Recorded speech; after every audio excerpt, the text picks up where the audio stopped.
Nous sommes avec Marie-Claire Moraldo, fondatrice de l'association Les Orchidées Rouges, qui vient en aide aux femmes victimes de violences et de mutilations sexuelles. Merci d'avoir accepté notre audition. Dites-nous un petit peu ce qu'évoque pour vous ce thème de l'esclavage et des femmes. Est-ce que les femmes sont des victimes comme les hommes de l'esclavage, mais peut-être pas des victimes comme les autres? Merci de me permettre d'échanger avec vous, en tout cas ce matin. Ce que ça m'évoque, l'esclavage côté féminin, c'est que ça m'évoque la torture du corps de la femme.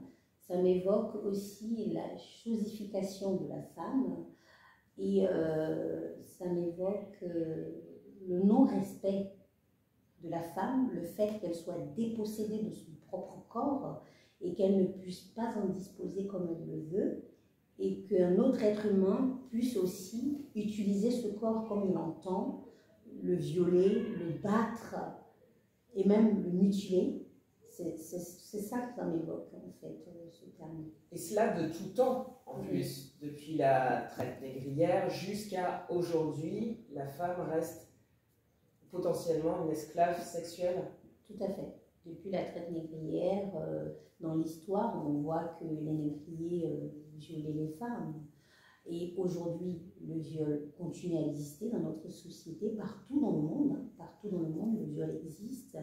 Partout dans le monde, les femmes sont encore battues. Il n'y a pas d'égalité, nulle part, même dans nos pays développés. Donc, ça m'interpelle aussi, et moi, tous les matins, je me lève, j'ai cette énergie qui me dit, en fait, tout simplement, si on vit encore dans un monde où des femmes souffrent de violences sexistes et sexuelles, où il n'y a pas encore d'égalité, moi, je ne peux pas rester sans rien faire, il faut que ça bouge, et il faut surtout qu'il y ait des initiatives qui fassent bouger les choses un peu plus rapidement, en fait, parce que c'est un peu trop lent. Et il faut qu'on avance sur la question. À chaque fois, ça me fend le cœur quand je vois des femmes qui ont pourtant fui des violences dans leur pays et sur la route migratoire tombent dans les mains de personnes qui abusent d'elles sexuellement, qui les réduisent en esclaves sexuels, en esclaves domestiques également. Vous vous rendez compte, c'est un autre retour en arrière. Comment en 2023 on peut en voir encore des esclaves domestiques ou des esclaves sexuels? Ce n'est pas possible, il faut que ça bouge. Il faut que ça bouge et à Bordeaux, ça a essayé de bouger. Vous savez que nous sommes une des rares villes en France où sur les quais de Bordeaux, nous avons une statue de femme noire, donc Modeste Testas, une femme haïtienne qui a été une esclave sexuelle au XVIIIe siècle d'une famille de Bordelais. Et vous parliez de la question de la migration, c'est une question importante et la Maison contre les esclavages voudrait aussi pouvoir parler aujourd'hui de ce qui accompagne ces migrations aujourd'hui par rapport aux migrations d'hier qui étaient des migrations, disons, forcées. Celles d'aujourd'hui, elles sont poussées par la misère, la guerre, les catastrophes climatiques. En quoi, d'après vous, sur le chemin de la migration, les femmes noires en particulier sont l'objet des violences aujourd'hui et de l'exploitation aussi? Alors, donc pour rebondir sur quelque chose que vous venez de dire, c'est que moi, je me réjouis du fait qu'il y ait des initiatives qui fassent bouger les lignes. Il y a des choses qui se font. Hein. Je veux dire, chaque association, que ce soit la vôtre, la nôtre, toutes les associations qui existent sur le territoire français, chacune apporte quelque chose pour faire avancer les droits des humains, les droits des femmes, avec des expertises selon les objectifs de chaque association, ça c'est clair, et moi je m'en réjouis, mais c'est vrai qu'il reste encore beaucoup à faire, et on va continuer en ce sens-là. Pour rejoindre ce que vous disiez par rapport au fait que les femmes noires soient victimes de violences sexuelles notamment, moi je pense que tout d'abord, c'est pas un secret pour vous, c'est que le corps de la femme noire est objet de fantasmes en général. Voilà, donc c'est un corps qui est assez sexué, c'est un corps, même parfois on peut être défini à travers son corps, alors qu'on a aussi une intelligence, on a d'autres choses que notre corps, j'ai envie de dire. Et je pense que ça, c'est hérité aussi de l'esclavage. Et c'est quelque chose qui nous suit encore aujourd'hui. Et on peut même parfois avoir des remarques sous forme de compliments, mais ce n'est pas forcément un compliment. Et c'est pour ça que les projets qui peuvent permettre aussi d'éduquer, je vais dire, d'éduquer nos populations sur ce qu'était l'esclavage, quelles sont les répercussions, on va aller plus loin après dans la discussion, peut permettre aussi de déconstruire certaines idées reçues qui sont issues de l'histoire de l'humanité en lien avec l'esclavage et éviter qu'on se retrouve dans des situations où parfois il y a des personnes qui par ignorance font des compliments, mais ce n'est pas forcément reçu comme un compliment. Vous savez, pour vous donner raison, nous faisons un travail depuis quelques années sur ce quartier de Biarritz qui porte le nom de la Négresse.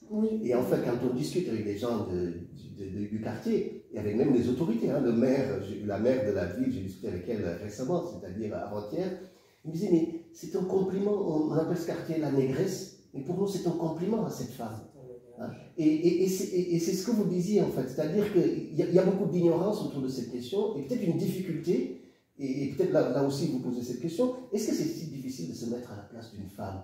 Est-ce que c'est ce qui fait que finalement les stigmatisations, les violences, qu'elles soient d'ailleurs ici en diaspora pour les femmes noires, mais aussi en Afrique, mais aussi dans les Antilles. C'est-à-dire que la femme noire, quelle que soit la géographie dans laquelle elle se trouve, elle est l'objet de la violence la plus stupide, la plus méchante. Est-ce que c'est parce qu'on n'arrive pas à vraiment nous mettre dans le corps d'une femme et à essayer de ressentir ce qu'elle ressent? Oui, je pense que c'est assez difficile de se mettre à la place de quelqu'un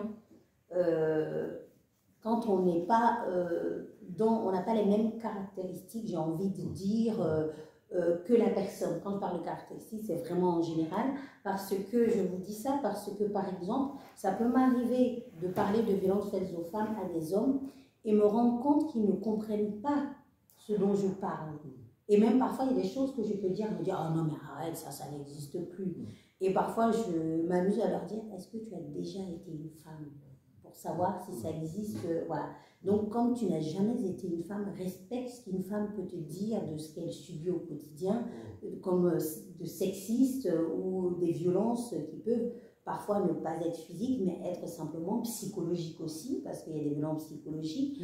Donc, je pense que c'est difficile, si les gens ne sont pas au quotidien confrontés à une situation, de pouvoir vraiment ressentir ce qu'une autre personne peut ressentir. Par exemple, les femmes, un homme, c'est assez compliqué pour lui, sauf s'il est sensibilisé à la question liée aux violences faites aux femmes, aux violences sexistes et sexuelles. Parce que les hommes qui sont sensibilisés, ils vont être plus à même à être empathiques, à essayer de comprendre ou même à revoir leurs attitudes et leur positionnement quand on parle de la place de la femme dans notre société humaine, quand on parle des droits des femmes.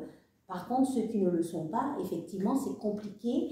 Et justement, pour que cela évolue, il faut sensibiliser les hommes. C'est pour cela que je dis souvent, le combat pour les femmes, ce n'est pas un combat contre les hommes, bien au contraire.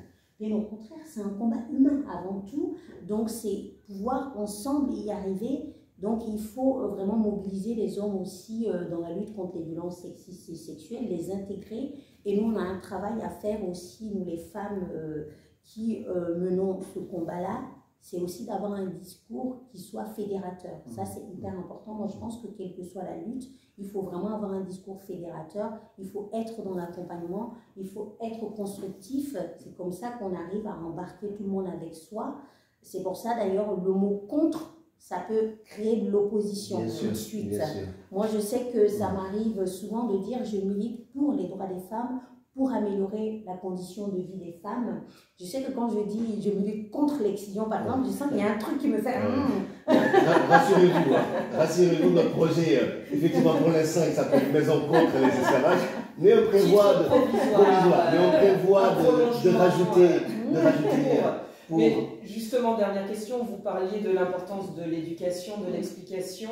Dans cette maison vous attendez justement à ce qu'il y ait des explications, à ce que ce soit un lieu pédagogique? C'est important. Oui, moi je pense que c'est hyper important que cette maison soit la maison de tous les humains, d'où qu'ils viennent, qui qu'ils soient, quelle que soit leur origine, leur couleur de peau. Il faut que tout le monde se sente chez soi. Moi, l'idée de maison, j'adore parce qu'il faut que tout le monde se sente chez soi. Et se sentir chez soi, c'est arriver et sortir sans culpabiliser, se dire « Ah, moi, je suis mauvais » parce que, ou arriver en sortant en étant une victime. C'est arriver en sortant, en étant fier d'être humain, en se disant « Voilà, il y a ça qui a existé.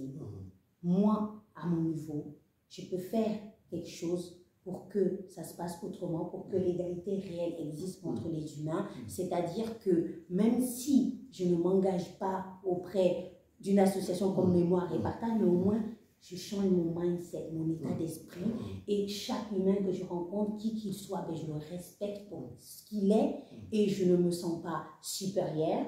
Et pareil, d'autres personnes qui vont arriver, je prends notamment les Noirs qui ont été largement victimes d'esclavage, se sortir de là en se disant ben, je suis l'égal de tous les humains sur cette terre, je ne suis pas une victime, je suis un être humain qui peut apporter des solutions aussi pour changer les choses, changer mon état d'esprit, pouvoir avoir des discussions constructives avec n'importe qui sur tous les sujets, y compris sur le sujet de l'esclavage.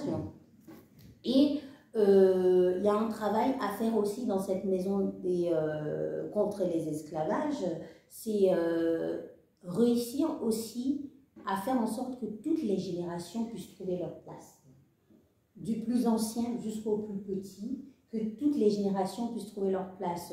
Moi, ce que j'imagine, comme ce n'est pas un musée, ça va être un lieu où différentes activités peuvent être proposées. Donc, c'est pouvoir aussi trouver des activités pour les adultes, pour les enfants, qui soient ludiques ou pas. Hein. Ça, ce qui est super dans un tel projet, c'est que ça laisse libre cours à l'imagination pour vraiment trouver les idées les plus novatrices possibles pour apporter le message. Et moi, j'ai envie d'aller plus loin, c'est que dans cette maison, il faut voir l'après. Il faut pouvoir imaginer un monde où l'égalité existe déjà. C'est-à-dire que même si dehors on ne l'a pas, quand on rentre dans cette maison-là, on se dit que l'égalité est déjà là, quoi. Comme ça, on ressort avec les étoiles dans les yeux, avec des idées, avec des manières de faire et tout. Ça serait vraiment super. Et c'est aussi, comment on appelle, dans cette maison, qu'on puisse, comment je vais formuler ça en fait, mince, ça va me venir, c'est que, oui, dans cette maison, ce qui serait intéressant, c'est que ce soit un lieu de réconciliation, vraiment un lieu de réconciliation entre les peuples, et quand on arrive là, même si on ne se connaît pas, en sortant, on a envie de se prendre dans les bras, parce que finalement, on se dit, mais on est tous humains. Voilà. C'est tout à fait ça. Voilà, on fait partie de la même humanité, on n'a pas à s'en vouloir pour notre histoire d'être humain, on n'a pas à culpabiliser, on n'a pas à victimiser, et puis aussi se dire, eh bien, malheureusement aujourd'hui, il y a des formes d'esclavage qui existent, eh bien comment on fait pour que cela n'existe plus? C'est pour ça que je trouve vraiment intéressant que vous soyez allés aussi jusqu'à parler des violences faites aux femmes et à prendre en compte cela, parce que c'est hyper important, c'est quelque chose qui date depuis l'époque de l'esclavage aussi, donc se dire qu'aujourd'hui c'est d'actualité, il faut l'intégrer également. Et je pense que dans ce lieu, ce qui sera intéressant aussi, parce que comme il y a des idées reçues sur les Noirs qui émanent de l'esclavage, comme par exemple les gens pensent que le Noir n'a rien apporté à l'histoire, à l'humanité, vous voyez. Moi, je pense que ce qui sera intéressant, c'est de mettre en avant l'apport de l'homme noir à l'histoire de l'humanité dans cette maison. Et de la femme noire. Oui, et de la femme noire. Oui, merci. Là, oh, mais bravo, il m'a repris. Oui, de l'être humain noir, on va dire. Voilà.